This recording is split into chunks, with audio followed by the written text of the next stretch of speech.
Let's podcast. Alongside Joe Giglio, I'm Joe Ovies inside Eford Studios in downtown Raleigh. Thanks to Empire Properties. Of course, thanks to Copiers Plus. Check them out online at copiers-plus.com.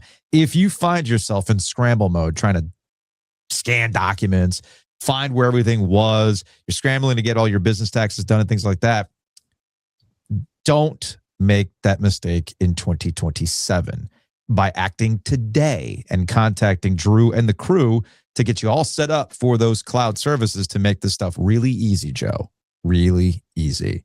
Copiers-plus.com. Wasn't easy for me to wake up this morning. These late nights have been catching up to me. And of course, really? I've got the, and I also have the, we just did a show, Active Brain, which is difficult for me to stop, right? So big thanks to everybody who watched the After Dark last night. Of course, we always thank our friends at Bloom and Blinds for bringing you the After Darks. We'll have another one on Thursday night following the Carolina VCU game. That's going to be an After Dark / just like normal Thursday show because we got a lot to get into. But contact our friends at Bloom and Blinds, 919-980-9815, and we'll be doing After Darks from now until the end of the hockey season. Speaking of which, we will chat with Mike Maniscalco a little bit later on to not fret about what everybody saw last night against Columbus. It's going to be okay. It's going to be okay. Just take a deep breath. But all these things are all thanks to our friends at Bloom and Blind. So give them a call at 919-980-9815. But now that you've had a chance to sleep on it for however many hours you were able to sleep on it, any additional thoughts to tag on to yesterday's After Dark following NC State's exit from Dayton?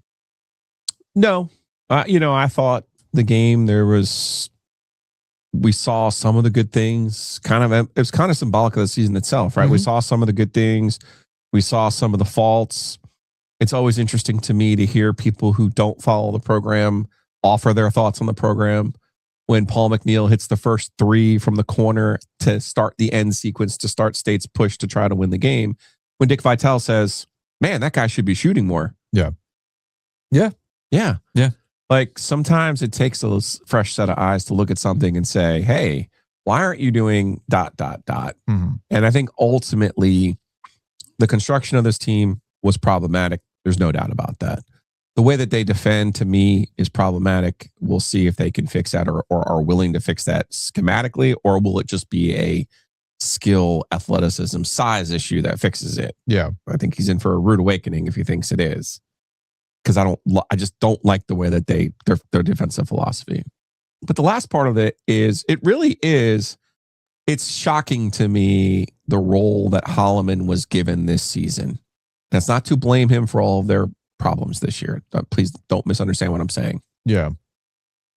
I think they had two younger assets that they had the potential to keep and develop. And I think in Paul McNeil and Matt Abel.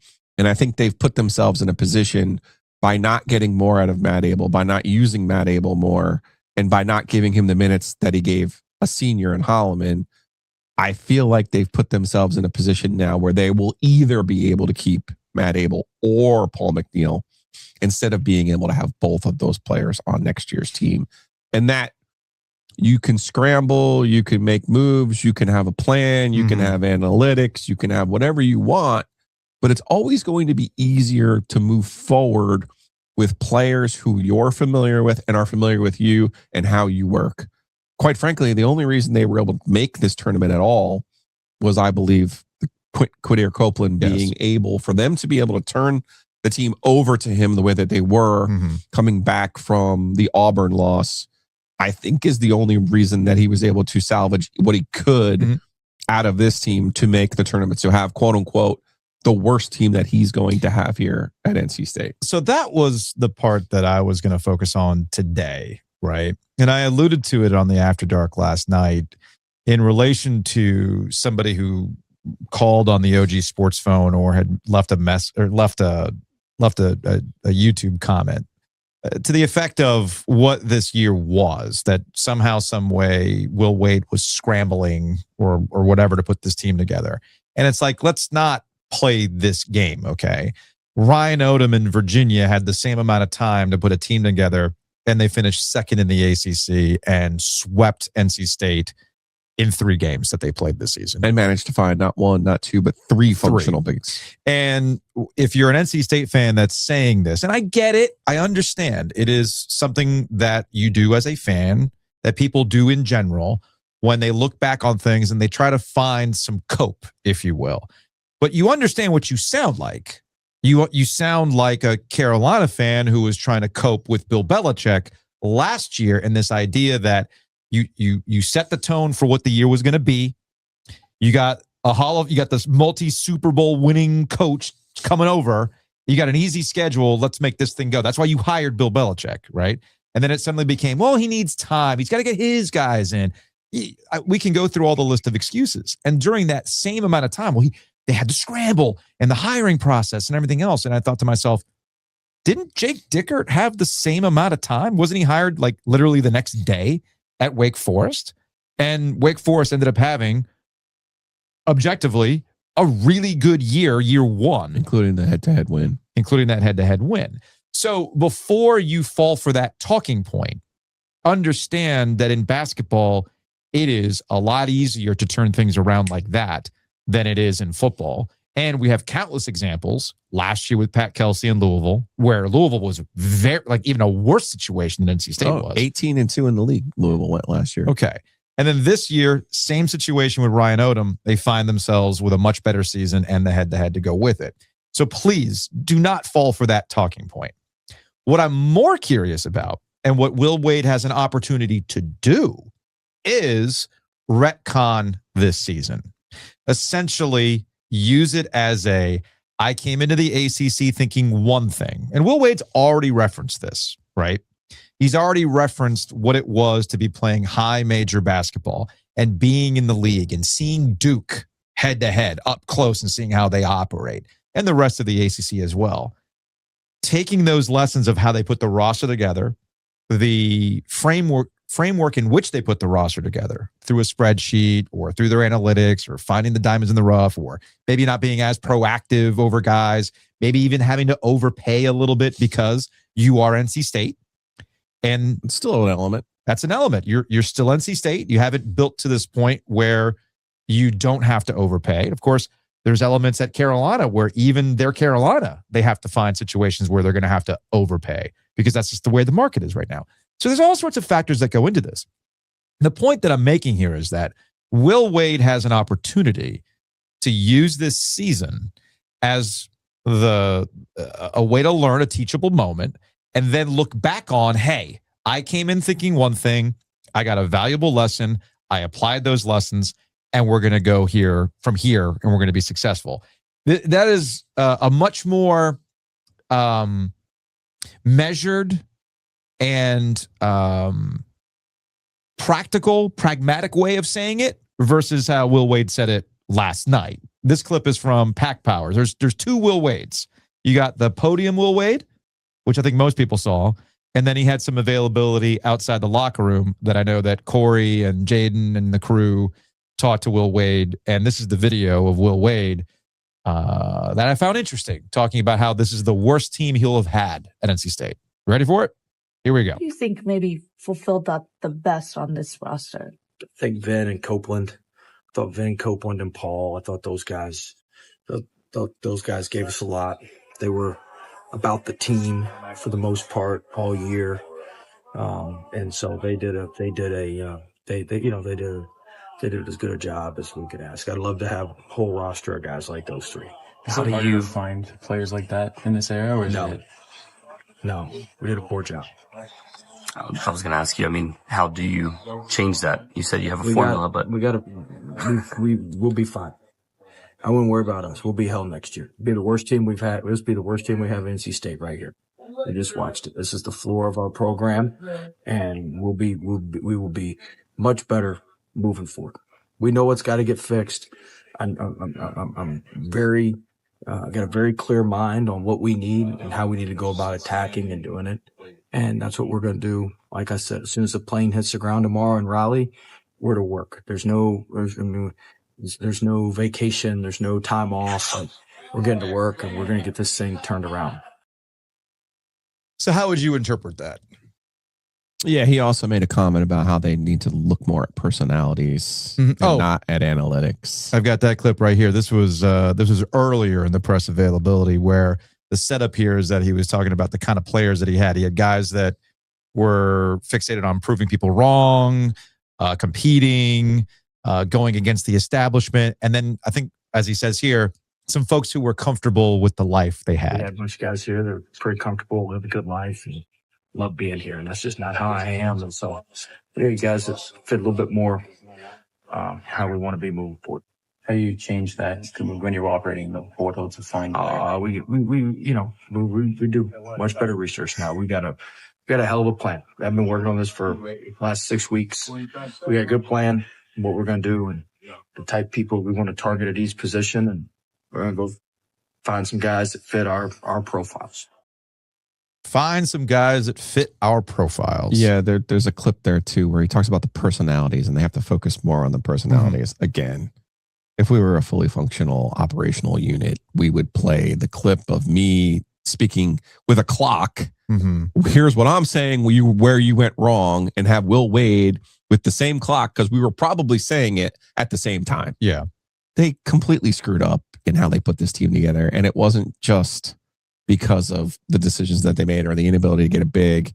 You have to do your research. You have to do your background about their personality and about the type of player that they are. That should have been Andrew Slater's primary focus in terms of what their jobs were for putting them in a silo.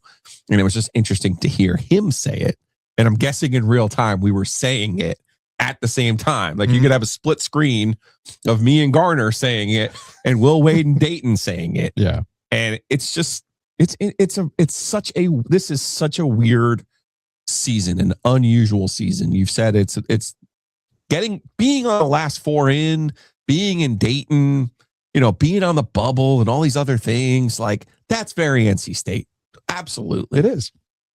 But this team was just so different and unique in that it's funny. I was talking to Steve Young on the ride in because he's driving home. And he said, the only likable thing about this team really was Kadir Copeland and his shit talking. Yeah. And he pointed out there was a sequence in the first half of the game where Copeland gets his shot blocked, but he literally turns and talks shit to the Texas bench after getting his shot blocked. He's like, hilarious. And he's like, it's interesting in the sense that the one thing that's likable about this team for some people is also the one thing that is dislikable about this team, And it was such an unusual season from soup to nuts, from the day he was hired to the doubling down before the season started, to using the Red Reckoning messaging, to beating NC Central and Will getting on the microphone after the game, like he was Jordan in the Wolf of Wall Street, and just like, and seeing how he would have these ups and downs, the Shakespeare in the Park, as I put it, after almost every game through the first 2 months of this season, to then really hitting this resignation point in February, after the loss to Louisville. I think it actually started before that. Well, they were 18-6 though. After February 7th, they beat Virginia Tech here. They're 18-6, 9-2 in the league. Since that point, since getting their clock cleaned by Louisville, 2-8 overall, 1-6 in the league. And it was really just the reason why I say January, and it was after the Georgia Tech loss. That was on January 17th. The part where he said, we're going to have to do some things above our weight class. He knew the schedule that was coming. He knew that the way they had played against tougher competition wasn't up to the standard that was going to be required when they got to the harder part of their conference slate. And he was right. Ultimately he was right. It's funny. We're so focused on, we're focused on what he said before the season started, which if you really wanted to compartmentalize it, it is getting the fan base hyped up, raising money. Okay. Because you got to raise money. You got to get people to buy in. And you do the risk assessment of, I want people all on board and getting people feeling a certain type of way about basketball again, because ultimately it'll help me out and we'll go from there, right? Of course, that kind of backfired with the way the season played out. Although, as somebody texted from a 919, I do find it funny that the one piece of shit talk from the preseason that Wade managed to actually back up is that when you play Lubin 25 minutes, he's pretty good, right? So there is that. But I do think, and this is the part that you and I recognize and we were talking about, but the fans, I think, that were consuming what they were watching and wanting to believe in this thing being different than any other year, they also weren't paying attention to what Will Wade was saying. And when you go back to that time frame, you could see, the personality issues that he didn't like over the way that he wanted to play. And he also saw the schedule in front of him and how things were going to be if they did not. And again, this gets back to what you said about Quadir Copeland and understanding if I'm going to make something out of this season, I'm going to have to hand this whole bus driver thing over to him and make the best of it. And I guess if you really wanted to be optimistic of it, if he had not changed those types of things, the season could have been worse. Instead, they salvaged what they could. Yeah, I thought it was interesting. He used my verbiage again when he said the season was disappointing. Yeah. So, yeah. Look, you got to learn your lessons. And that's the question. And we'll see. That's my primary concern. He says, don't worry. He says, I got this. We're going to be hell. If you're going to play defense the same way, where you switch and you insist on switching on everything and you insist on letting teams have a mismatch against your guards because you want to guard a big, because you think you got to do this. If you think you're going to magically snap your finger too, and just because you're more athletic and bigger, you're going to solve all of those problems, you're setting yourself up for failure. And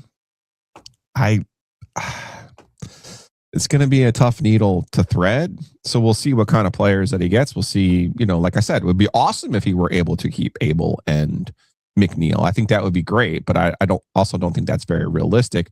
There's also, and I think most people believe that Paul is a homebody and that, if they prioritize keeping Paul, say at $2 million, that they'll likely be able to keep him as opposed to letting him go to the market in Auburn or, Alabama or Tennessee would probably be the one to be the biggest concern because it really is about his family being able to see him play and he doesn't like being that far from his family. So I think they have that working for them. I don't know how you can salvage the Abel situation even by saying, oh, we're going to do this, we're going to do that. Because don't forget, Cole Clower is a guy who they're bringing in. They're going to count on being a shooter. Yeah. And count on being one of those wings that scores. And, Clower was here this year as a 4-star recruit, but he was here this year to rehab the injury. So I think you're basically going to look at Clower and McNeil coming back. I wouldn't be opposed to bringing back Sonya, but it doesn't sound like that's something that they want to do as your third big. As your third, to be very clear, as your third big. But I also think that's one of the coaching failures that he had this year, in that there should have been a role for Sonya and or Adube to be your second or third big, to play 9 minutes a game, to get 4 fouls a game, to rest Lubin and give him a chance to get off the floor and stay fresh. Yeah. And I think he failed them on that front. Now, after watching Sonya in the ACC tournament, where he turned the ball over on a fast break and does not hustle down the floor to make any kind of amends for it, I don't blame a coach for not playing a player like that. He had to play him last night. I think he played, how many minutes did he play and picked up 5 fouls like that? Yeah, and the way that he used them last night is, in my opinion, how they should have been using them all year. Sure. You get the fouls, get them on the floor, and make some of the moves that you can. But I think it's going to be interesting to see how he puts the next team together, the type of players that he gets. Will he bring in more than just Clower in the freshman class? Are there players that you could get and maybe have some sort of semblance of development and continuity going forward? Because you're not going to have any of that for this team. It's tough to do, right? It's tough to do in this environment. It is and it isn't. If you look at the best teams, UConn being the number one example of this. Well, that also gets back to money and investment and things like that. Listen, these are the waters they're swimming in now. Well, okay, I get it. But that also gets back to the poor messaging. If him coming to this realization, oh, this is what Duke looks like. Okay, let's take Duke off the table. Okay. What I'm getting at with UConn and a Purdue and some of these other schools that we're going to see go pretty deep in this tournament, by the way. Yeah. You have a semblance of continuity by being able to recruit at least one big, at least one freshman out of high school, and then being able to keep them for 2 to 3 years because they're now able to give you that through line. And I think my biggest disappointment in what Will Wade has done this year is what he said. I normally have athletic players. I normally have tough players. And you look at his teams at VCU, going back to watch him play in 2017. Yeah. There was a personality trait there. There was a through line there. You look at his LSU teams. His LSU teams were, in a sense, different than VCU because at LSU, he recruited top 20 guys. Yeah. He did not fuck around at LSU. People don't realize that. He made a very difficult transition from tough Nova, 757 and Baltimore kids to I'm going to get the top 20 kids in the country at a higher level.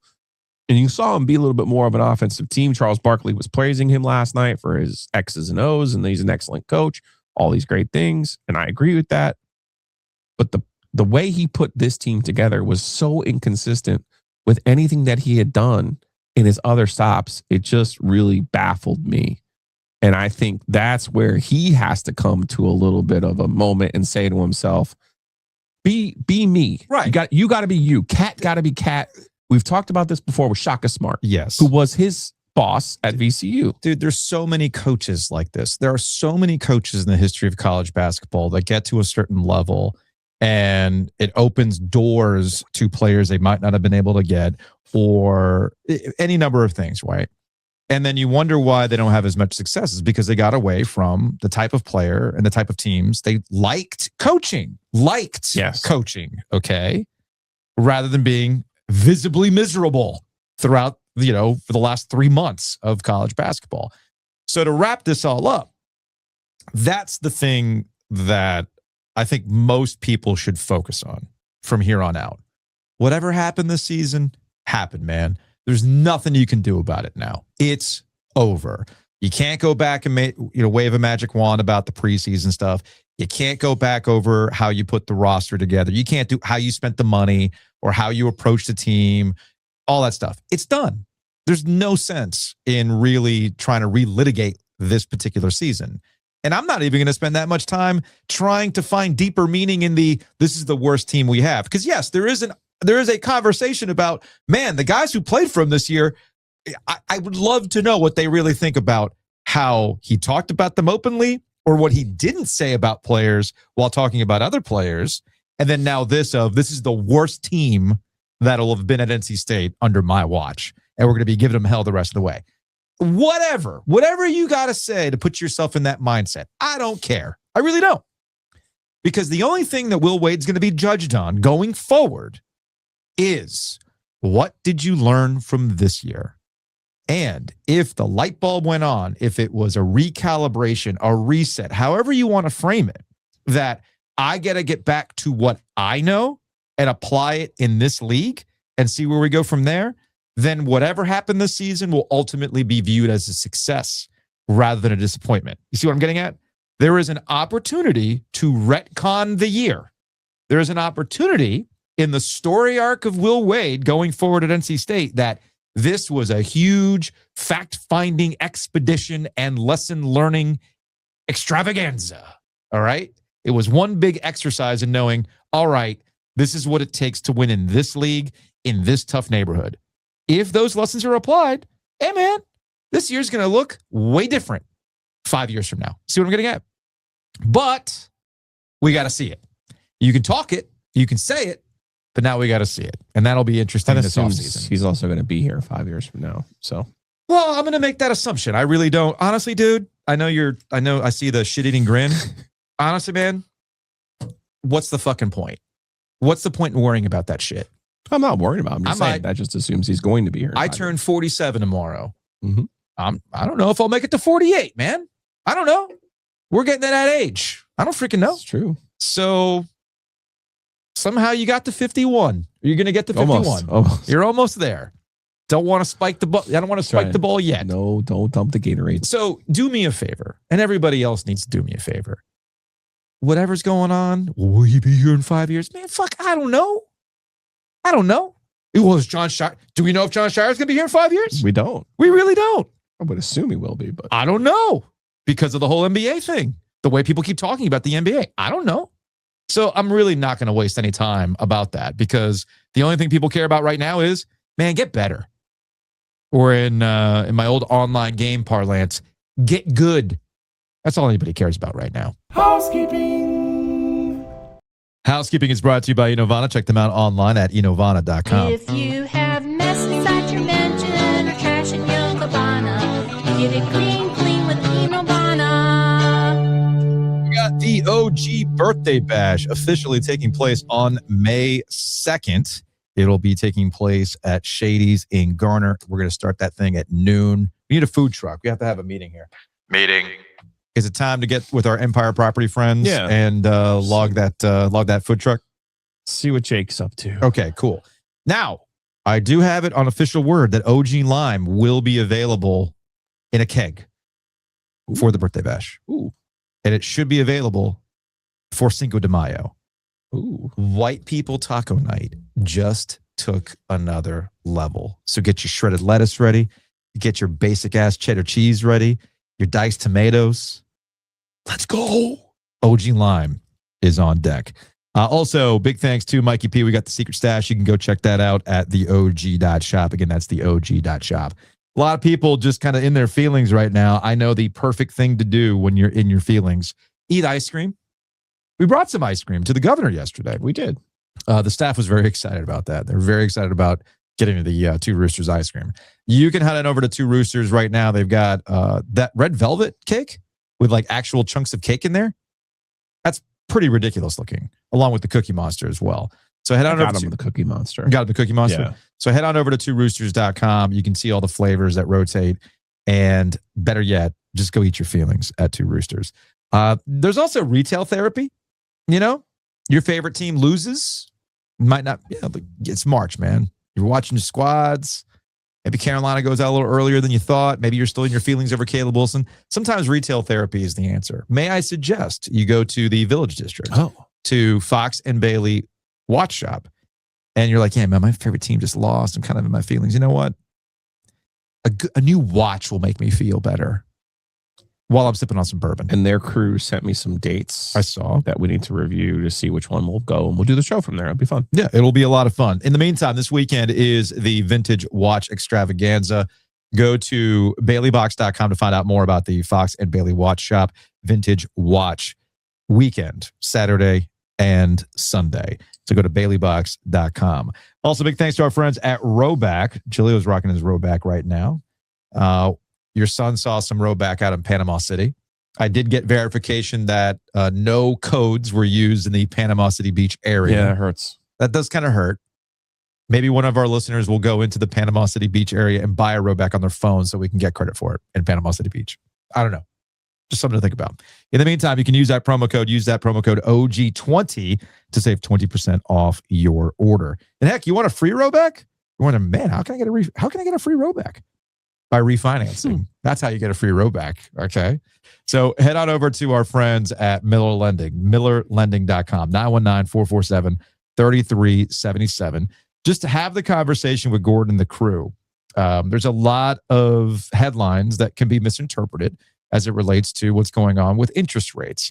Find out the actual answers, find out where things might be going, and find out if refinancing today makes sense for you or just to have it on your radar for the rest of 2026. So go to millerlending.com.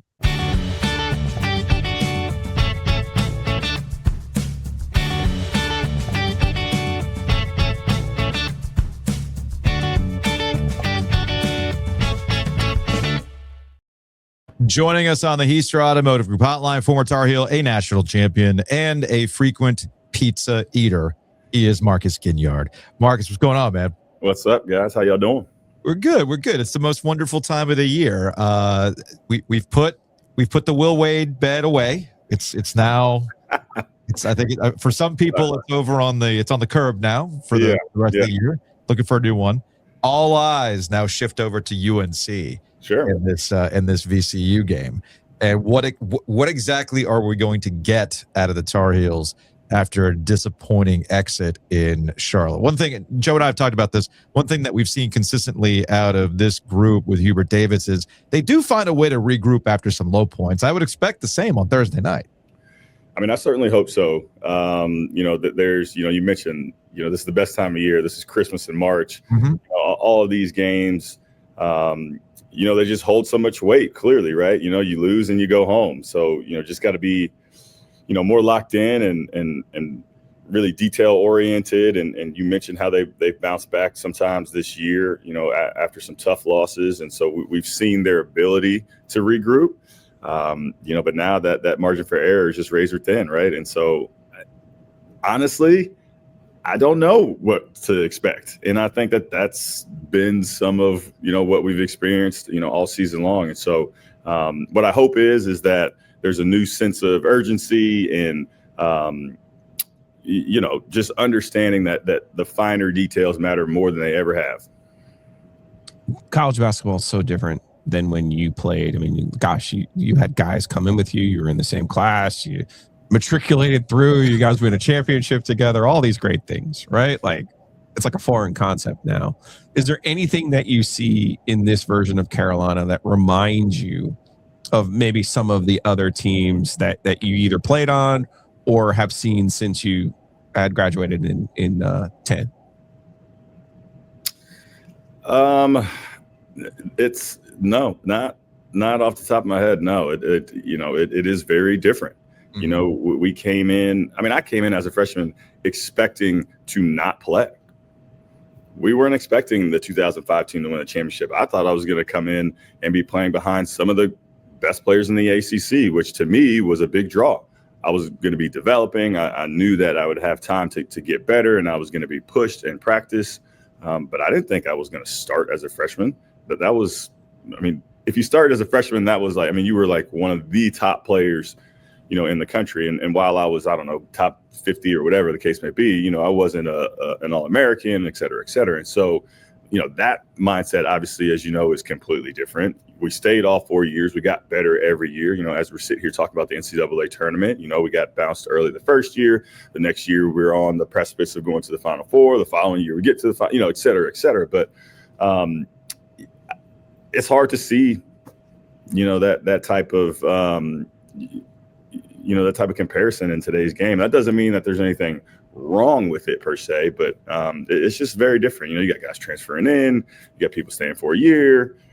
Seth Trimble is now how many seniors are in the NCAA right now that have been at the same school for 4 years? Well, that's actually, I was going to say, that's about the only piece of continuity that the program's been able to have. And that's what I was going to ask you. Whenever this ends for North Carolina, is Seth Trimble like the last of his kind when it comes to just college basketball and Carolina in general? Like there's a conversation about Caleb Wilson I want to get to, but I wanted to focus on Seth here for a little bit because with the senior day and everything else, I was thinking to myself, like, man, are we going to see this again in the future? And I don't know the answer to that.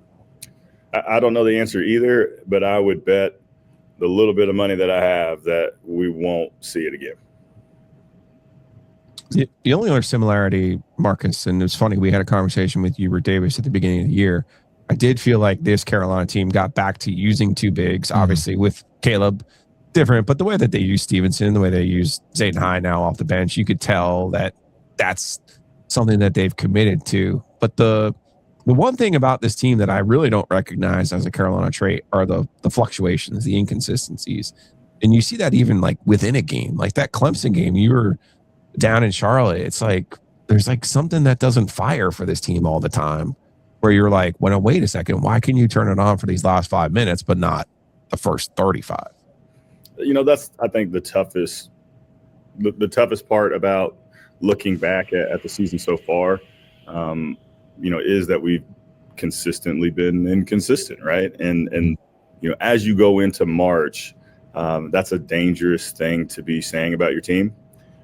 However, on the flip side, as we've talked about already, they have shown that they have the ability to play at a high level, to be locked in for certain periods of time. And so if they can just turn it on, at the end of the day, you just have to turn it on for a couple of weeks. And if this is the time where it gets flipped on, okay, I don't love having to flip the switch like that in any given moment. I prefer a team that had been doing these types of things on a consistent basis throughout the year. But again, they're very capable. So we just got to see what happens. And that's the joy of March Madness, is seeing how it all unfolds. You've played in the tournament so many different times in so many different locations. I'm curious. Carolina goes down to Greenville, South Carolina. Duke's going to be in the building. Your fans have a way of pushing Duke fans around a little bit when they get in the same building together. I'm curious, what did you always think of when that element happened, whether it was the ACC tournament, or maybe a chance where you guys were both 1 seed somewhere. But what do you think that kind of does for the mindset of Duke when those Carolina fans get the way that they will? Because they will in Greenville. Yeah, listen, I can't speak to what it does to their fans, but I certainly know it creates a really fun atmosphere in the building. You got a bunch of different teams under the same roof. You got teams from all over the country, and at the end of the day, you got Duke and Carolina playing, and ultimately everybody in the crowd is deciding whether they're a Duke or a Carolina fan. And so it's really interesting to see which groups of folks and which teams decide to cheer for who. But it certainly makes for a fun environment to watch college basketball. So really looking forward to what that's going to be like in Greenville over the weekend. You had a chance. You mentioned you didn't expect to start as a freshman in that 05-06 season. Tyler Hansbrough did. So you and Bobby Fraser come in and get all these minutes. You guys have, I would probably argue that might have been Roy's most enjoyable season. I think he's privately kind of said that to us when I asked him, like, hey, what was like your quote unquote favorite season? Yeah. You're always going to say championship year, but so little was expected of you guys. And really, you and Bobby kind of ham and egg that thing together. And really, you guys knew the assignment. We're going to feed Tyler and we're going to defend. We're going to rebound, right? Like sometimes you can get true enjoyment out of that. Do you kind of look back? I know you have a ring, but do you kind of look back at that first year and be like, motherfucker, that was fun? Yeah. So a couple of things, right? As you mentioned, everybody always wants to, be focused on the championship year. There's no doubt about it. When people ask me that question, was my favorite game or moment? A lot of those moments and games come from that freshman year when nothing was expected of us, quote unquote rebuilding year. We finished second in the ACC. Shout out to Bobby Fraser. At one point was leading the ACC in assists. If I'm not mistaken, y'all can fact check me. I think he ended second. Congrats to Bobby, by the way. Just a couple months ago, got married in Chicago. I saw that. Good for him. And then, you talked about Tyler. Someone, we were having a conversation about college basketball the other day, and I was like, listen, man, it was really easy. It's really nice to play with a guy like Tyler Hansbrough because, like you mentioned, all you got to do is get it down the court and give it to the big guy. Something good is going to happen. And so he certainly made life a lot easier for us. But man, that's a really rewarding year to think, that we were able to step into a situation that we weren't really expecting, thrown into the fire. Obviously, we grew a lot that season, got a lot better, and that really kind of set the foundation for our success later on. But yeah, that was a very very proud season for us to look back on in terms of the way we were able to perform. Holy shit, it was 20 years ago, by the way. It was 20 years ago, y'all. 20 years ago, we're walking into our first NCAA tournament. It's absolutely bananas. He still looks good. I know. Oh, you what the and fuck happened to us? If there's pictures of me, because I was in Dayton with you for that weekend. Murray State was the first game, and of course, you were part of the George Mason. I was going to say, as you're talking about that season, there's like a bunch of different ways to go. But since we're talking about that time and being in Dayton, and again, this could be one of those things where I misremember, but look, the George Mason story is part of college basketball, right? And you've been on both ends of it, right? You win a national championship. You also were the quote unquote victim of a Cinderella, a team to go all the way to the Final Four. So there's always that. It's that reminder with George Mason, like, yeah, man, we don't see a team like this, or maybe we see them early in the season. You take care of business, but if they're there for a reason, right? Exactly. And you saw, gosh, I hate to be given, throwing out quotes from a Dookie here, but you see Nolan Smith, say very adamantly, hey, listen, we're not a Cinderella team. Yeah. And to your point, we're here for a reason. And, you got to give credit to George Mason. Obviously a school very close to where I grew up. So I knew a lot of those guys, and shout out to Tony Skinn, who's back coaching there now, who looks like he could have an opportunity to take on another coaching job should one come open for him. But, they were a great basketball team. I mean, look at the teams they beat that year. I mean, yes, technically media, everybody else wants to call it Cinderella, but man, you got to be a good basketball team to go through the gauntlet the way that they did and to make it to the Final Four. Obviously had what I think, if he's not already, excuse me for not knowing, Jim Larinaga, Hall of Fame coach. Yeah. I mean, they were a good basketball team. And so beat Georgetown. They beat Georgetown before they saw you guys. That was the thing. It was supposed to be I think you guys were supposed to be see Georgetown at the beat UConn. And then yes, in now, DC. These are things that I don't know if I remember correctly or not, but I have this vivid memory from press row in 06 in Dayton, where I want to say it was Rayshon Terry shot a three that Roy Williams was not exactly. You're already nodding. Terry shot a three that I don't think Roy was all that pleased with, and I think he discovered the hard way that the seats were chained to this railing or something like that. I think he tried to pick up a chair and found out like that thing wasn't moving. Am I misremembering this? So I don't remember him trying to throw a chair, but I do remember him screaming at Rayshon because I can't remember how good or bad of a shot it was, but I just remember him making it and then kind of holding his follow through a little bit. And coach was pissed, telling him to get back on defense. But it does not surprise me that he tried to pick up a chair. I've seen him move a couple of objects before. That's the Roy we all remember. And then now you're bringing up Hansborough, and I had a couple of our listeners send this to me. I'm going to bring it up on YouTube so you can see this. Tyler, I guess, was hanging out with the Barkley guys. They did the Joes versus Pros, which is an old concept, but it's still funny to see from time to time. And I'm looking at a bunch of dudes who look like me. Oh, that's Mincy. Okay. There's a bunch of dudes out there that look like me and Giglio. And then there's Hansborough out there. And I don't think people understand. Hey, shout out to Roback. Fine corporate champion of this podcast. But people have been sending this clips, and the takeaway is, man, Hansborough has not turned it off, has he? At all. No, he hasn't. I actually see him in the weight room with some frequency, and he's definitely still in great shape, playing shape, in my personal opinion. Everybody knows him to be on the pickleball courts all the time now, but he's still very strong, very explosive, looks very much like he did 20 years ago.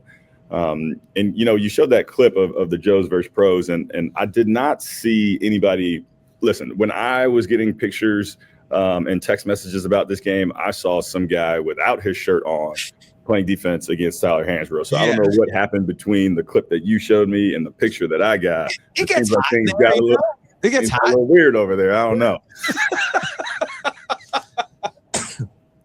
Wouldn't be us. That's for sure. You brought up Nolan Smith, so I'll go there a little bit. Is there anybody playing for Duke right now that gives you any kind of thoughts or memories of the way that Tyler played? I am going to decline to answer that question. I have given them enough credit by even mentioning Nolan Smith, and Nolan Smith being a DC guy, like that's as far as it goes. Okay, fair enough. We're going to skip that. No, listen, they're a good team. They showed that all year. Yeah. But I hope they lose. I hope they lose real soon. No, I bring it up because I've had to put it in context. NBA people who make the comment about Cam Boozer playing below the rim, they compare him to Tyler, and it becomes like almost they're using it as an insult. Mm-hmm. And I try to remind our audience, hold up. You're talking about the leading scorer of this conference. You're talking about somebody who is singularly driven, and from a consistency standpoint, off the charts. Yeah. Energy, effort, consistency, off the charts.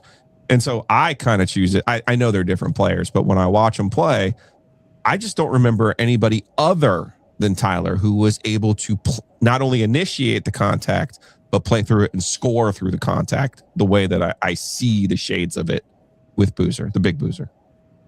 Listen, in a very rare moment where you're going to see me throw out the Duke Carolina thing, just for basketball players, let's just normalize not comparing everybody to somebody else, and let's just enjoy basketball players being great. Yeah.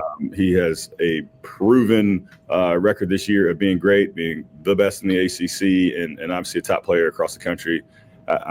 Good players are good players. End of story. I think the comparison game, it just kind of takes away from the body of work that people have shown out there. So just appreciate great players when they're there. I'll say that. Speaking of appreciation, I think that's everybody can come together and appreciate Caleb Wilson this season coming in and speaking of understanding the assignment. understanding with no real connection to this area last time I checked, understanding, right, if I'm going to play at Carolina, A, there's a standard.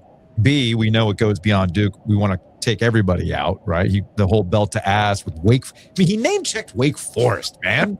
Like, he won us right there. I'm sorry. Like, Wake Forest. Like, what 18-year-old in 2025 from Atlanta when this happened, when he did it before the UNC TCU football game, I'm like, what 17, 18-year-old's thinking about? Yeah, man, I'm going to go to Carolina and I'm taking belt to ass to Wake freaking Forest. Like, RIP Skip Prosser. It's a long time ago, man, when those games were at a high level. Okay. Yep. So I thought that he was a breath of fresh air. And I think that's what it sucks. Like, there's really no other way to put it, that the season for him ends the way that it does. It's, it's cool. He's a second team All-American. His jersey will be up in the rafters at the Smith Center, which is, again, cool and all that kind of stuff. But this is going to be one of those classic Carolina what if teams because of him. And there's a few of those in Carolina history. He's definitely going to be a part of it now. Yeah, and just want to give a huge shout out to Caleb Wilson.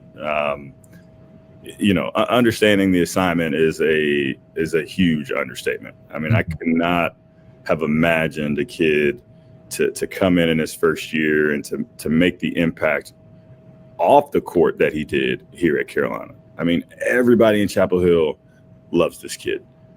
You see how much joy he has when he's out there playing on the court. I mean, he's all over the place. He's giving everything he has. He's cheering on his teammates. He's visible on campus. He's hyping up the crowd. He's hanging out with students. I mean, like, he checked all the boxes. And, last summer when we had the former versus current players, I was the honorary coach. I was pretending to make substitutions. All the old guys are doing their own thing. But anyway, I was in a bit of a head coaching role there. But he had to play with the former guys because they didn't have enough. They didn't have enough former players. And the way that he listened to what I had to say in the huddles, or when I pulled him aside and said, "Hey, attack here or do this," the way he looked me square in the eyes and said, "Yes, sir." I mean, like, he didn't know me. This was a summertime game, but like a kid that just, respects everybody, plays his heart out, loves this university. I mean, he's going to go down as a legend, and obviously having his jersey hanging from the rafters will certainly solidify that. But everybody will remember the way that he made them feel as a Carolina fan, and really as a basketball fan. And I think that's pretty damn cool. So I think one thing that we might have taken for granted when you were playing is, hey, you're in college, you're going to do college things, right? Like, did you play the outdoor courts, I'm assuming?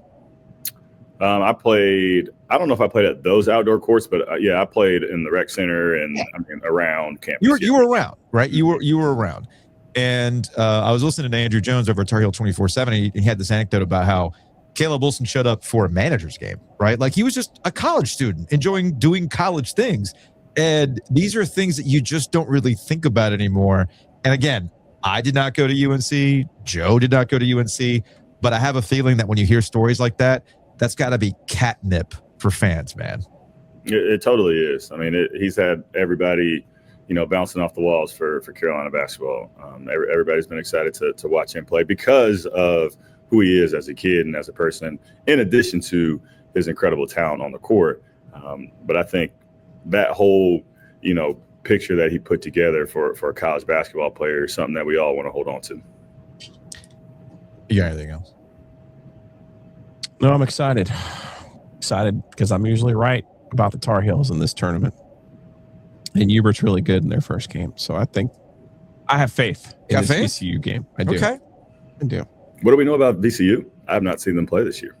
I only saw them in November. They've closed the season very well, but they are very much like an NC State in that they love the three ball, but they are more athletic. They have some pretty good wings that will bother Carolina. Like, Carolina's going to have to defend at a level that's better than what we've seen out of them recently.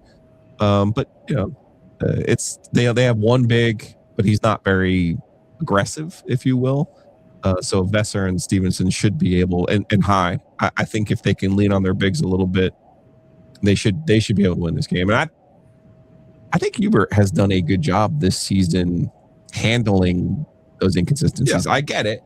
he's responsible for some of those starts. I've always thought every time you see them play better in the second half of a game, or every time you see them come back, even in the Ole Miss game last year, like that's part of good coaching, is getting your team to respond. Now, of course, part of bad coaching is having some of the starts that they do. But I think if anything holds form from this year, I would expect to see their best effort against VCU. Well, I know he is expecting to go win 2 games in Greenville. And again, I just hope the rest of the team is locked in and feeling the same way, because again, they are capable. It's just going to require a little more focus than we've shown for the better part of the season, but it's there. Marcus Ginyard, former Tar Heel, national champion. Next pizza time, we're going to have to do it in Anthony's super secret. Man, let's do it. I was just on the phone with him before jumping on with you guys. And also just a quick edit. I am a current Tar Heel also. There's nothing former about this, guys. My bad. See, like a Marine. This is where you know what? I forgot. Tar Heel for life. Yeah, Tar Heel for life. That's why, not to give too much away, Josh Stein, the governor, we went to go do the brackets yesterday. Oh, cool. And it's like littered with Tar Heel for life. I'm pretty sure he picked Michigan to win the national championship just because of Elliot Cadeau. Okay. Just because of Elliot Cadeau. He's going to have St. John's knock out Duke just because Ian Jackson is on that squad. So Tar Heel for life. I appreciate it, guys. Always fun to do it together. Appreciate it, man. Take it easy.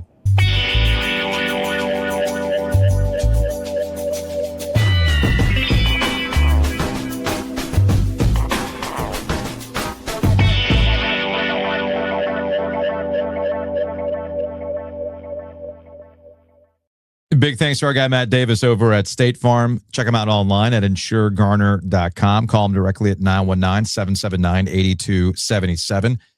If you have not thought about your home and auto for a while, and how could you not? I mean, you got Jake on your television all the time. So call the local guy. Call our guy in Garner, Matt Davis. Makes sense. 919-779-8277. You'll find out, man, I've been leaving a lot of money on the table by paying these rates. Thankfully, Matt got it down to a lower rate for my home and auto. And while you're at it, start the conversation about financial planning. Maybe you've got some long-term financial goals. Maybe it's a second home. Maybe it's about putting a kid through college. Maybe it's about retirement. Any number of things. Matt can help you out with that with some financial services. So check him out online at insuregarner.com. Speaking of homes, shout out to Hometown Realty. So do you have your speech ready for when we go to the agent appreciation at the Drive Shack next week? You got a speech ready? Not yet. For as many times as you keep referencing theater in the park, I want you to do some theater at the Drive Shack. I want you to wax poetic. I was pretty good at the swine on Monday. I do say so myself. So a lot of cursing. I wouldn't worry about my theatrical abilities. Yeah. All right. Take your word for it. Yeah. In the meantime, go to myhtr.com. You can buy and sell with confidence. And of course, our friends at Whitaker and Hamer. We've been talking about, the birthday bash taking place May 2nd. But look, Whitaker and Hamer, they're in the community. They understand the area. They're fans just like you, and they're going to help you out with your legal needs. So check them out online at wh.lawyer. Again, that's wh.lawyer.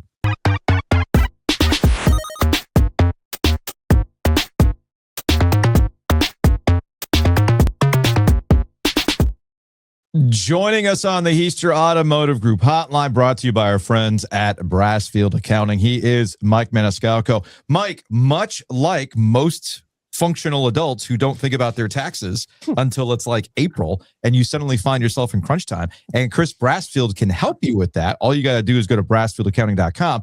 The Canes also find themselves in, oh shit, the playoffs are right around the corner, and it is crunch time. Last night started 16 games in 28 days? We got another game tonight. It is like, let's just get through this, man, much like people are with tax season. Yeah, and here's the good thing: the Canes do have not Chris Brassfield, who they can count on for their taxes. Yes, as you've laid out there. Homer, Alaska, by the way, but number one in our hearts here in Raleigh. Location in the RTP, by the way, Mike. Well, there you go. So the Canes have a lot of players they can turn to, and the funny thing about this NHL season. Take a look what happened to the Colorado Avalanche, the wagon that they are the night before. Mm-hmm. And I know I'm doing a whataboutism here, but they got dismantled at home by the Pittsburgh Penguins. and 7-2, and that makes it seem closer than what it was. Pittsburgh was the better team the whole way through. So you're going to have this happen from time to time. Columbus is a good team right now, but since the start of the year, guys, I will keep going back to the mantra. What happens 1 through 82 for this team matters little unless they missed the playoffs. Well, they're not going to miss the playoffs. They still have, although Buffalo with a big win last night, they are tied for the most points in the Eastern Conference at 90 points. They are going to win the Metro Division, although there is time and there is runway and, stranger things have happened. But for my money right now, with the 7-point lead and a chance to extend it over the Pittsburgh Penguins tonight, the Canes are going to win the Metro Division. So they're a playoff team. They are exactly what you just said. These next games until the end of the year is all about this is who our 12 forwards are going to be. We know who the 6 defensemen are going to be when everybody's healthy. The question is now, and it started in October. Well, it'll be Freddie Anderson. And then the Brandon Bussey story came in and you're like, well, it's Brandon Bussey. And now there is a question mark on if the playoffs were to start today, just based on the sample size after the Olympic break of who your goaltender is going to be for the postseason. But I don't think that this is anything today to worry about. If we go through these last 16 games and we're still wondering what's going on, 15 games, we're still wondering, then it's an issue. But I think that this is something that can actually correct itself before we get to the playoffs. Let me put it in different terms that might be relatable to some parents out there, because I know Giglio and I are currently going through this at this point in time. We both have seniors in high school. And Nice. right now, the one and only goal is just get to the ceremony. I don't care how you do it. Just Hurts, Joe. get to a little too close. I Joe. literally had that conversation with Caleb today. Like, dude, You got one job. you got one job. Yeah. Walk. Get to the You finish line. gotta walk. That's it. After that, man, we can have a different conversation. But there's one thing and one thing only. Just get to walk. Well, And that's what Canes right now, like, just get to the postseason 100%. Please. But I think the funny thing is, and this is not, and I'm going to rip off the Stephen Colbert when it was the Colbert Report. This is not tip of the cap, wag of the finger, because everybody does this. But it's with the Canes because of the success that they've had, but not enough success. It's the not only should you walk, you need to be the valedictorian, you need to give the perfect speech, and then you also have to have every college in America already accepting you before you get to that walk. The Canes are going to do the walk. That's not the question. The question is, what college they going to after they do the walk? Or are they going to go to Europe and find themselves for a couple of years? Like this is if I'm going to put it in these terms, it's an awful lot like that. If we're going to put it in these terms. So the question is, you going Ivy League, you going Big Ten, who wants you? And if look, the overreaction to losses is actually really good for me now, as opposed to the apathy that it used to be when the Canes would lose. I'll take this. But if you take a look since the All-Star break, the Aho line is clicking with Svechnikov and Jarvis. And honestly, this might be the best hockey that Andrei Svechnikov has played in his career, this stretch that he's on right now. The Stankoven line with Hall and Blake drive play, even though they don't always show up on the score sheet. All Nikolai Ehlers does since he's been put together with Stahl and Martinook is score goals and come into his own there. Then you get a fourth line that you can put him out there in crucial situations. You don't have to cut your bench to 3 lines in the third period. So you can give over 10 minutes a night to the Jankowski line with Robinson and Carrier. And I feel bad actually. Last night, Nick Delorier, for years, guys, the element that people have been lamenting the Canes don't have. They had it, and he did his job. It's 2-0. He goes out, as you're thinking, this game might not have it tonight. He goes out, gets in a fight, team responds, and then it's, in my estimation, it's a bad call. I think that Brandon Bussey got tripped behind his net playing the puck, but, the refs don't see it that way. But even if that's the case, and I know it leads immediately to a goal, even if they call a penalty, it's still 2-1 in favor of Columbus. And, again, this is the tip your cap part of it.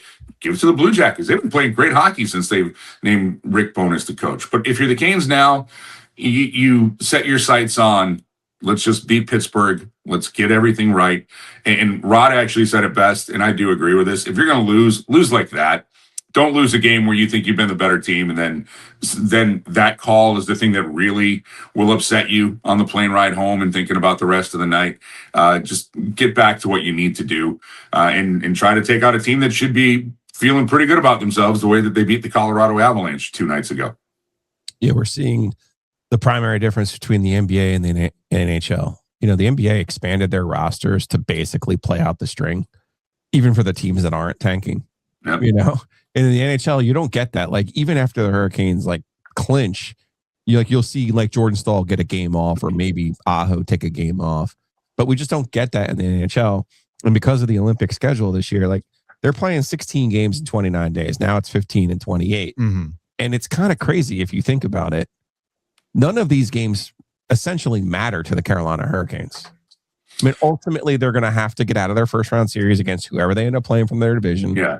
And then they're going to have to beat either, and maybe 2 of them, Buffalo or Tampa. Yeah. If they don't get paired up in the first round. So no, they would. The way it's going right now, if the playoffs start today, I don't necessarily think, and this has nothing to do with the President's Trophy jinx, Joe. Just so you know, still a real thing, though, Mike. It is a thing until it's not. I'll give you that. Okay. But this is a year where you want to be in. This even goes to the Western Conference. You want to finish first in your division, just because you want to play. The wild card teams have more questions about them than the teams that are going to finish in the top 3. So right now, the Canes are looking at, if they finish with the best record in the East, they're looking at playing Columbus. Although after last night, I don't know how good of a proposal that is. Detroit, Boston, Montreal. Ottawa's still lurking in the shadows there.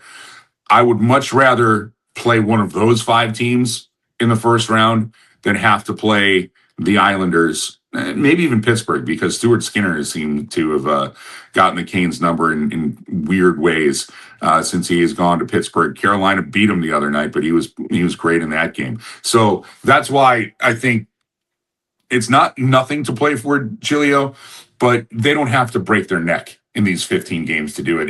If they want to, they did it last year towards the end of the season. You want to call up 4 or 5 guys from Chicago and give them some NHL experience in case you need them in the playoffs in the NHL. If their season ends early, all right, you're going to call those guys up. And then especially that weird long road trip to end the year, Chicago, Utah, Philadelphia, and the Islanders, that closes the season. You'll probably see some regulars sit out 1 or 2 of those games based on how they feel. But they're not going to say, we have to finish with the best record in the Eastern Conference.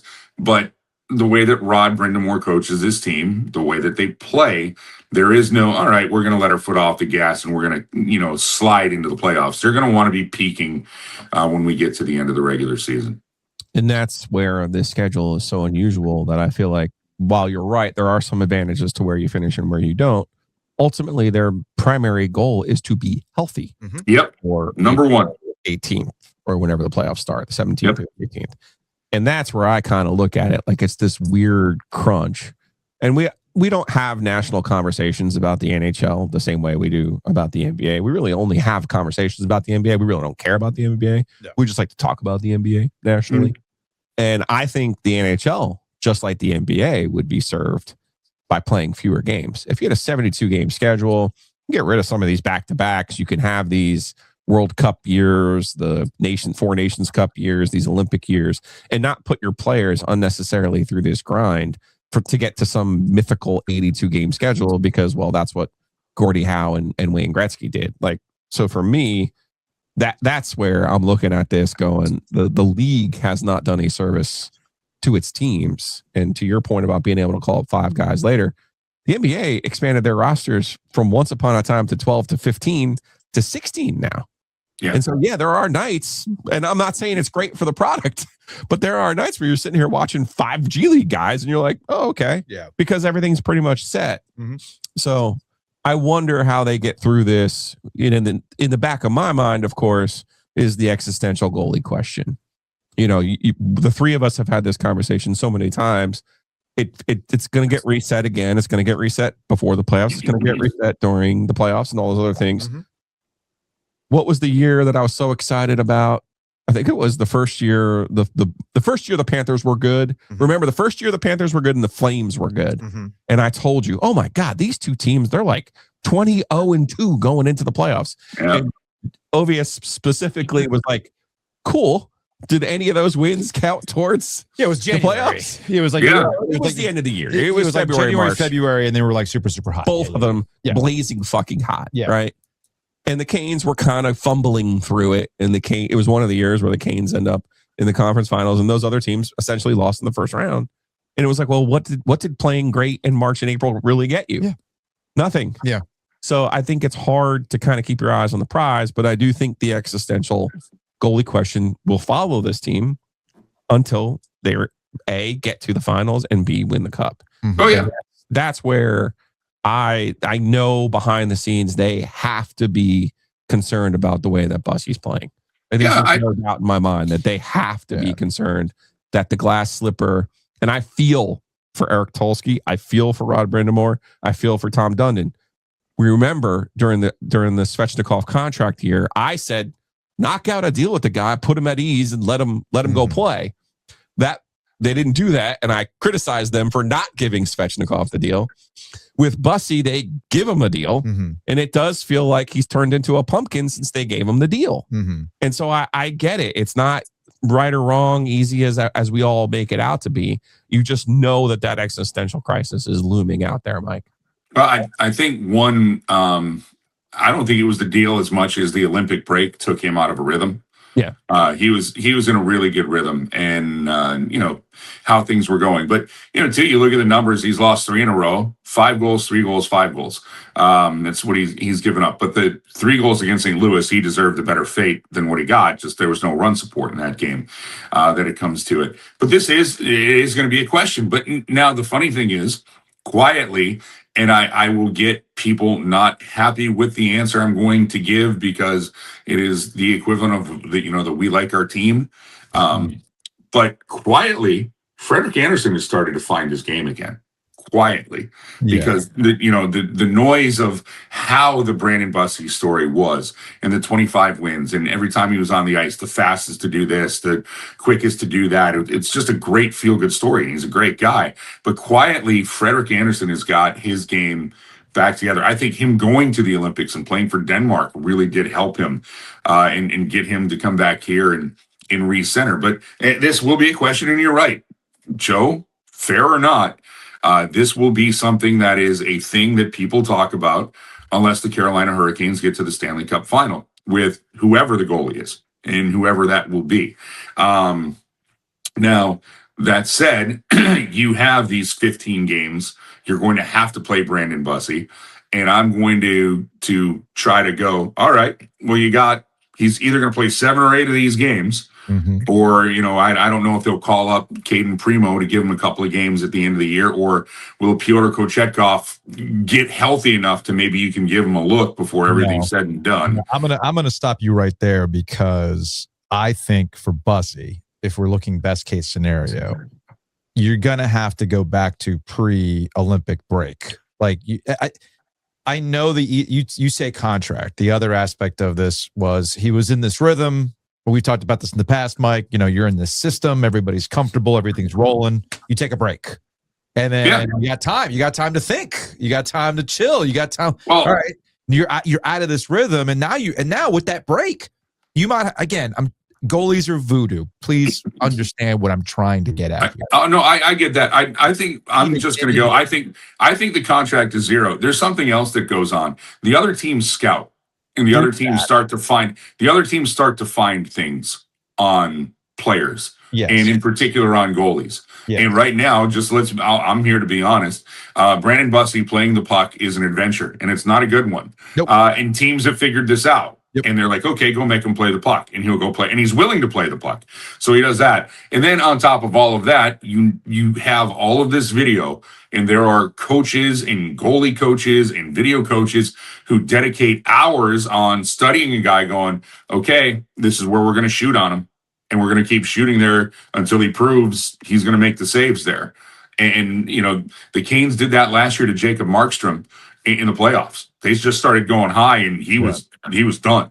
And I think that is part of it. Like you take a look at what these teams do, guys. Why do they have?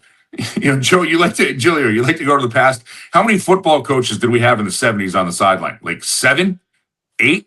Now we have 47, right? Got back from the ACC tournament. If you went to when's the last time you went to the ACC tournament? It's been like 15 years or something like that. No, not 9 years, 10 years, 10 years. What is time, right? If you went to a flat circle, right? If you went to the ACC tournament this past week, you'd be in awe how many young dudes in polos are sitting behind the bench with technology. Like it's insane what they're breaking down in real time. It's totally different now. Yeah, and so that's it. So I mean, there's a lot to it. I let me go half full on the glass here. I think the goalie thing sorts itself out, and it does. And it's might not be an answer that people are happy with, but I think it sorts itself out by the time we get to round 1, game 1 of the postseason for the Carolina Hurricanes. Looking at it from an optimistic point, I'm trying to come at this optimistically. And the point that I was making was you have time to think. You have a break. You have time to chill. You're not in this rhythm anymore. And I think because of goalies being voodoo, my theory is that the worst thing that could have happened to Bussy was a pause. Honestly, I think that's the worst thing that could have happened. I don't disagree with that because of the results we've seen since coming back from that break. I think you guys are underestimating the human element of pursuing something for your adult life. Yeah. And I'm not saying it in a negative way. It's called human nature. It's the Stevie Piccaro rule here. Tell them that it's human nature. You pursue something in the minors for as long as he did. You pursue this goal for as long as you do, and then you get it. There's a natural tendency to be complacent. I'm not saying he's not putting in the same work. To your point, Mike, they're scouting him. They're making adjustments. That was something that was going to happen this year. What I'm getting at is once you get paid, you have to learn a different switch. And Seth Jarvis, it was fascinating to hear him talk about this in the sense that he said, that's not what motivates me. It's awesome to have extra zeros on my paycheck, but I'm trying to be the best player that there is. That's a rare mindset, believe it or not. And I think when you do something like that in the middle of a season, it can change a person. Then you add in he's getting married, and we talked to him about picking out cakes and picking out food and all this other stuff. And now all of a sudden, to your point, you're out of your routine that you were in. So I do think there is some of that element in there that you guys are underselling. That's his character. So you're saying it's Rocky 3? It could be, right? I don't even remember. Right? I don't remember. But he chose bad on his Rockies. But yeah, Rocky got fat and happy, and Mickey decided to line up a bunch of patsies for him because he knew Rocky wasn't training and playing the same way. I see. Okay. Fighting the same way. This is not Clubber Lang, is it? It is Clubber Lang, yes. Okay. Okay, now I'm remembering. All right, I know you got to go. They were good fighters, Joe. Mike Maniscalco, Cage play-by-play. We appreciate the time. As always, it's brought to you by our friends at Brassfield Accounting in Homer, Alaska, where hopefully we will not be sent in the postseason. I'm good. It's always tax season. There's no pods, guys. If you play well, you get to stay home for the majority of it. This is true. All right, Mike. We'll talk to you later, man. You got it. Bye, guys.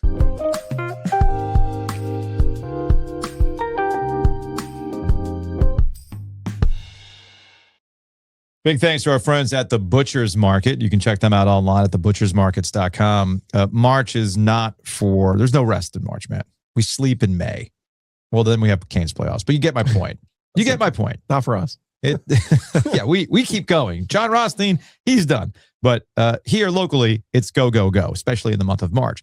So you're probably wondering, when do I have time to cook? Well, you don't have to worry about that if you go to the Butcher's Market and get the prepared meals, which are fantastic. They got them already frozen. You just got to stick them in the oven for about an hour and a half, and you're good to go. They even have individual meals that you can grab and go for lunch. So don't have some sort of sodium bomb that you got from the frozen food section of a supermarket. Get yourself a prepared dish, microwave it, stick it in the oven for a little bit, and you're eating good. All thanks to our friends at the Butcher's Market. Great crab cakes. I'm going to have to try those. Yeah, they're really, really nice.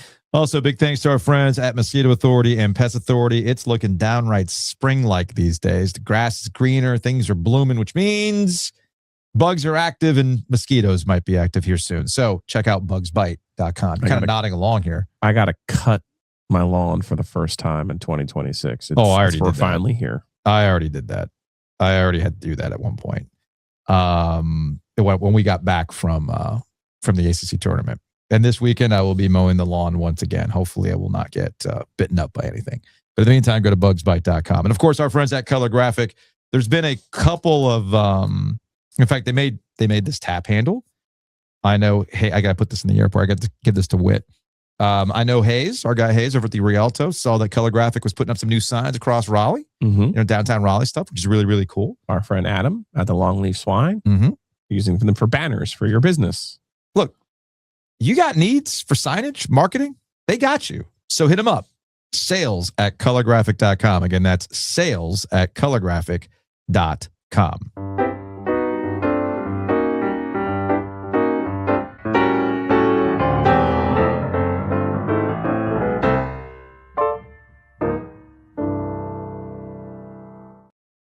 All right, let's rip through some OG sports phone calls, shall we? 919-444-2211. Call the OG sports phone and curse or don't. All right, let's go to 919. Well, Joe Squares, I'm on some random road between Dayton and Charleston, West Virginia. There's not much on this 4-lane road at 1:47 in the morning. Was I intending on going this far? No. Was my hotel canceled while I was at the game by the hotel? Yes. So it's been a good day. It's been a good night. I'm sorry, what, his hotel guy, he did not cancel the hotel. The hotel canceled on him? Correct. And because he was at the game, getting ready for the game, and he said he saw this phone number from Ohio, and he, for whatever reason, didn't think it was spam, so he answered it. Yeah. Because the hotel has to tell you when they cancel your room. Yes. Because they're supposed to get you another room. Because Yes. they're supposed to pay for it, not you. And they were basically like telling him, sorry, we're canceling your room, and we're not getting you a new room. Damn, that really was a trip from hell. Yeah. He continues. Wade was right. This was a disappointing season. It was a disappointing game. I can't figure out why we have one shooter on our team, and sometimes we forget about it until it's a minute to go, and we're like, oh, we're down 6, we're down 7. Why don't we just let him force up some shots? And damn, they went in. Like we've got to figure out if he comes back. But even if he doesn't, and we have another shooter, like, the other team just beat the hell out of our shooter whole game. But we've got to figure out how to get him some shots. It's annoying. It's annoying. So, what a long year. A long year. And this year seemed as long as Keith's last year. Like, it just was a long, long year. So, I don't know. Hopefully, as he says in his analytics, he's going to look at personalities for his team next year. So, but I will be interested in seeing how our metrics ended up after this game, since wins and losses don't really matter. It's just the metrics. So, all right, boys. Till next year. You mean until next year? Until you're like a sicko for baseball? How are the Wolfpack doing? Until Brazil. Yeah, until Brazil. Baseball team's fine. Until you start enjoying steaks on swords. I'm assuming that every restaurant in Brazil is like one of those Brazilian steakhouses. Biggest gimmick on the planet. Although, not gonna lie, I do enjoy some meat on swords. All right, let's go to 910. Hey, Joe and Joe. Gonna kind of switch up the subject from what y'all are probably hearing a lot of from the calls. I want to specifically talk about refunds.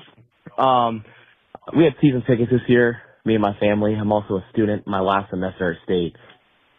I went to every home game this year.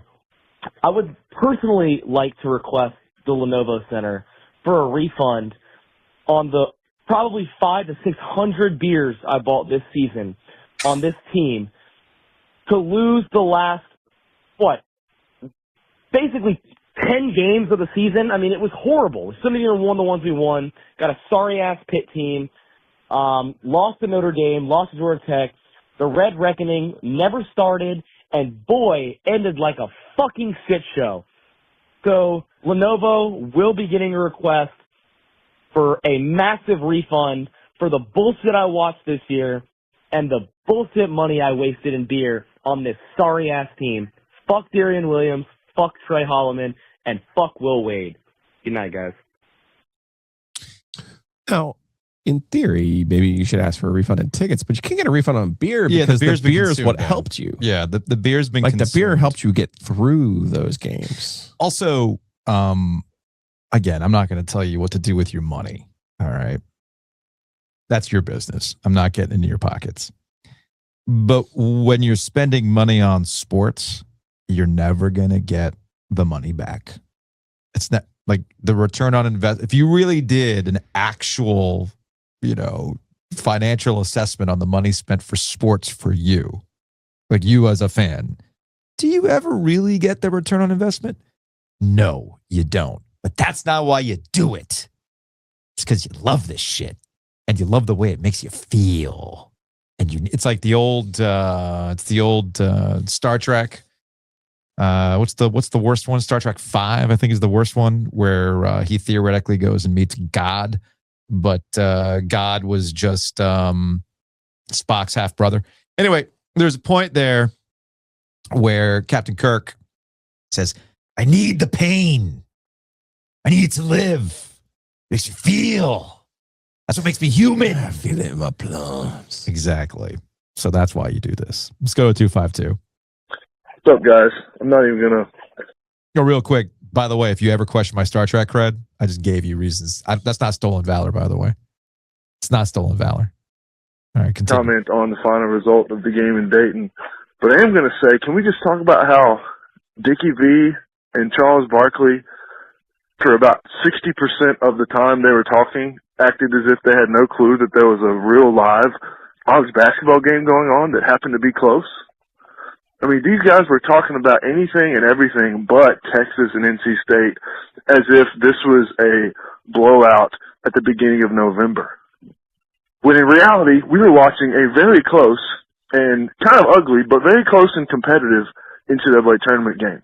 And here they are talking about, well, what if Kansas and St. John's play each other? What if Kentucky and Iowa State play each other? Which, first of all, that's disrespectful to Herb Sendek and Santa Clara. But second of all, there's a game going on. What are you doing? Anyways, I like commentators actually commentating games and not studio hosts like Charles Barkley just there chit-chatting. But shout out to the Venezuelans, the real Venezuelans, for winning the World Baseball Classic over the real Americans. It was awesome seeing two teams full of actual nationals from those actual countries competing. I know it's a huge deal for the Venezuelans, bummer for America, but, good for the Venezuelans. They earned it. So, anyways, thanks, guys. Why we got to take shots at my guys from Bayonne and right Jersey? Playing for the Italians. Real Italians. And man, were the takes flying last night for the World Baseball Classic. They're talking about teams that were very hard to pull for. There was a subset of people who had a really hard time getting behind that baseball team. Real hard time. I'm sure it wasn't an original thought on the social medias, but I want to give the one person credit who I saw. I don't know if he was first or last, but he was like, "So you're telling me it's easier to go into a country and kidnap their leader than it is to beat them in a baseball game?" Got it. That's what you get. That's what you get. You lose to us. Let's go to a 919. Basketball season and pain for NC State fans. It just, it never fails. NC State won the ball game in every single aspect except scoreboard and rebounds. Couldn't rebound for shit. Maybe a big would have been nice, like a real big. Let's get us like somebody 7 foot tall. I don't know. It's really all this team needed, but it is what it is. At least we got there. You'll have to set up the Will Wade sheets and keep him in the closet for a good little while. And I think that's the part that hurts the most, you know? Anyway, y'all have a good one. See y'all next year. I know somewhere, somehow, in some way, Dave Dorn has got his quarterback practicing the HB screen as we speak. See y'all. Why? Why we go after Dave? Let Dave enjoy life, Let's man. just Dave get to the stakes on a sword. Like, come on. Yeah. But that's a stray. I'll have to update it when our wireless is working. Back up and working. You think Dave is going to hit a Brazilian steakhouse? Oh, yeah. Oh, yeah. 1,000,000%. Easily. Yeah. You think, like, I want to see Dave meat sweats. You know, like he ate so much steak, it's just coming out his pores, man. We've all been there. It's going to be warm there, too, by the way. Man. It's just a little humid. Is that the humidity or is it the steak? The answer is yes. Let's go to 336. Hey, Joe, Stephen in Raleigh. I just wanted to call and bring up a point that I slightly disagree with that I've seen you guys and other podcasts make. Overall, I agree with most of what you said about Wade and NC State. You know, this season, I would consider it a failure, and this roster was poorly constructed. The one thing I disagree with, though, is that this roster was built around Darion Williams. Williams was the second to last player signed in the transfer portal last offseason. I mean, you can look it up on 24/7. The first two players that they signed were Breed and Copeland, because obviously they were at McNeese with Wade. They then signed Trey Holloman. He was kind of the first big get that they had. They got Colt Langdon. Those were, you know, beginning of April, middle of April. They then got Jerry Dang and Terrence Arsenault around April 25th. And then I think they missed on guys that they really wanted. I don't really know who they were trying to build the roster around at that point, but Williams didn't commit to NC State until May 22nd. So they had most of the roster built out by April 25th. I know Paul Mbaya committed. He's not listed because he's an international player. So I'm not sure the timeline of that. But, I mean, most of this roster was constructed by the end of April, and then Williams was going through the draft process and then decided to come back. A bunch of schools wanted him, and I don't blame NC State for signing him. Kansas, a ton of good programs wanted him. It's just, I think the problem was they had no plan. They just kind of went in, oh, this guy's analytics look good, this guy's efficient, just grabbing some random guys, and then at the end they had some money left over, and they're like, oh, Williams is really good. Wade thought, I can make this work. And then they ended up signing Lubin on June 1st because they realized, oh, we actually don't have a starting big man. So I just think they had no good plan. And Wade was so overconfident. He's like, I can make anything work. I can make these Power 4 seniors work. And that's what I think the problem is. So I don't think the roster was constructed around Williams. And I want to get your thoughts on that. Thank you. I think both things can be true. You can add a person late, and then the team could then be built around him in terms of your planning and how you're going to go about being as a team. Yeah. It was clear. And also at that time, they were holding the spot and thinking of we're going to pursue PJ Haggerty, who ended up, I think he went to Kansas State, a smaller guard who at that point, they had enough guards, right? Yes. So they probably would have signed Haggerty even with all of the other duplication on their roster. They literally, Will said, we had Darion Williams rated as the best player in college basketball last year, ahead of Cooper Flagg. Okay. So they didn't sign that player thinking, well, you know, we'll work him in. Once they signed him, it was clear that their intention was to make him their best player and mold the rest of the roster around him, mold the players that they already have around him. Mm-hmm. Your ACC preseason player of the year. Mm-hmm. In the future, kids, you don't want that. More often than not, you don't want that. Well, you know, between Garrison Brooks and him, it's been a little bit of a bump. CJ Leslie. No, boy. Oh, boy. That's probably where Darion Williams goes in the pantheon of players for NC State. CJ had more good moments than that. I mean, shit, he saved Will Privet. Roll pack. JJ Hickson. Second we actually got a text, another JJ Hickson reference this week. Way to go. We're bringing JJ Hickson back into the discourse. Remember, he had that one really good game. His first game. Yeah. And Sidney Lowe hugged him. It was never the same after that. Anyway, that's going to wrap it up for today's show. Thanks, everybody, for rocking with us. Check us out and give us 5 stars. 5 stars only. Positive vibes only. Leave a review while you're at it, too, because those always help with the algorithm as well. We will see you for a quick meeting. Having a meeting. So tomorrow, no normal Butcher's Market live at 2 o'clock. We will be going live for a show immediately after the Carolina VCU game. We'll talk about the NCAA tournament up until that point. Obviously, we got Duke's first game, but clearly, the focus is going to be on UNC. What's the score? Name your score, Joe. Average of 27, 29 points. What's the score? I think they beat them by 15. 15 points? I think they're going to beat them by 15. That sounds reasonable. We'll find out tomorrow. See you then.